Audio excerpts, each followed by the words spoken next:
मो ना हूँ सुदीपा साहू मु कंटाबाड़ गोटे झी आम गाँव में बहुत धूमधाम रे रज पर्व पालन कराऊँगी आमको भी बहुत खुशी लगुच कारण प्रथम थर धरिक आम गाँव में एत भलरे होची पुणी आगक जिते माने बढ़ी चलो माने गोटे वर्ष 2 वर्ष है आहरी बहुत बढ़िया हम बहुत डेभलपमेंट सब जिन होची आम गाँव में जमी शीतल षष्ठी है यहाँ भी होची तो सेमती आउ भी आगू आगू भल हम तो आम भी बहुत एंजॉय कर आमे तो पिठा बना खाई हाँ डेकोरेशन कर आमे पोड़ पिठा खाइछु देन आसिक ये पोड़ पिठा सहित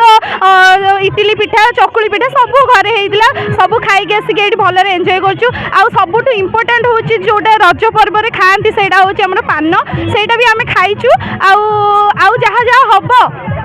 माने आगु को आमे हमर एंजॉय करिवु बहुत भलरे आमे एंजॉय करूछु आपण माने को भी अनुरोध जे आपण माने भी ए रज को जमा भी माने हाथ छड़ा करंतुनी आराम से एंजॉय करंतु धन्यवाद।